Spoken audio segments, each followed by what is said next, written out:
ng araw po na ito ay nag-file kami ng TRO para pigilan ang pagpigil ng COMELEC sa pagproklama sa akin bilang panalong kandidato bilang Vice Mayor ng aming bayan sa Reyna Mercedes Isabela.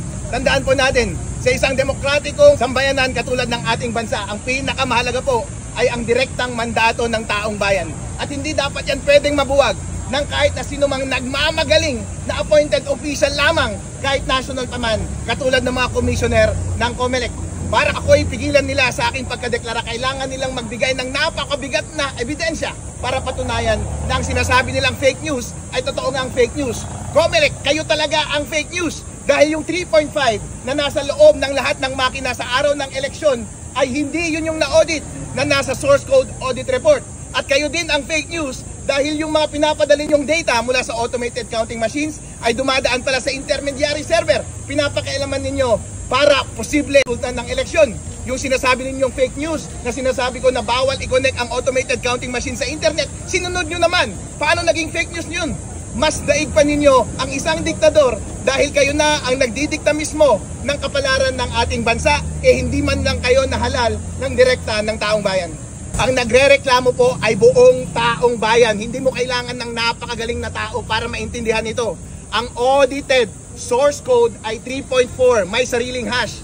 Ang nakalagay doon sa makina ay version 3.5, may sariling hash. Ang tanong, magkapareho ba yung 3.4 at 3.5? Hindi po magkapareho. Posible ba na nagtanim ng daya doon sa 3.5?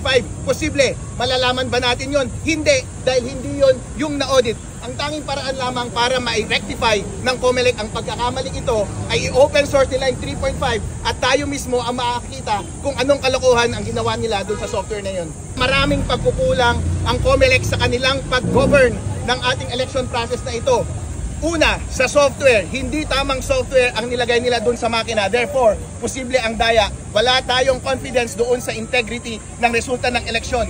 Pangalawa, doon sa transmission, hindi nila diniretso sa mga transparency server yung mga lumalabas na data mula sa automated counting machine. Pinapadaan muna nila sa data center 3, posibleng may ma-manipulate na data doon, posibleng manipulated na yung mga data na lumabas sa COMELEC server at sa mga transparency server. Kapag merong mga malalaking doubts pagdating sa software mismo at pagdating sa transmission, meron ba tayong confidence doon sa resulta ng eleksyon? Wala! Kahit ako ay nanalo, sinasabi ko sa inyo, itong lahat ng sinasabi ko ngayon ay naninindigan ako para sa susunod na eleksyon, hindi na mangyari ang ganitong garapalang pandaraya. Ang prayer ko sa Supreme Court ay pigilan ang COMELEC sa pagpigil nila sa aking pagkaproklama bilang banalong Vice Mayor sa aming bayan ng Reyna Mercedes.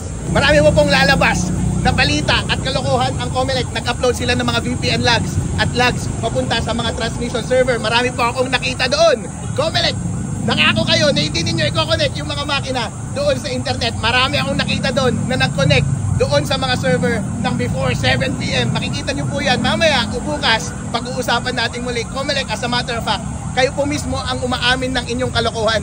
Kayo ang nagpakita ng source code review report, pinakita nyo 3.4, ang nasa makina 3.5.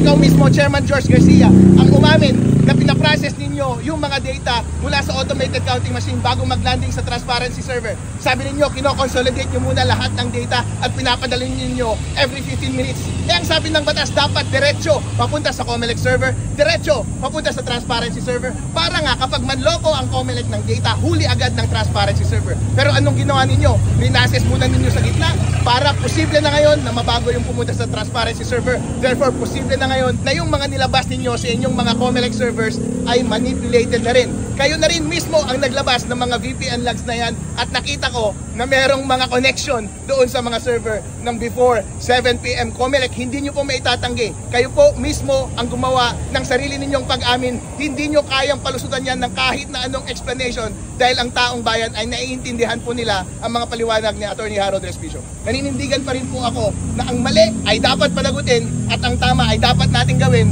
para sa susunod na eleksyon.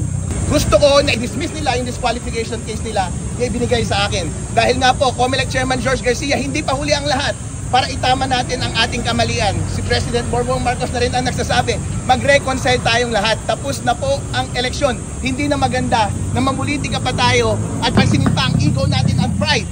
Kung nasaktan man kayo sa aking mga sinabi dati, tanggapin po ninyo. kayo po ay magpakumbaba dahil lahat naman po yan ay tama. Sinunod nyo nga rin po.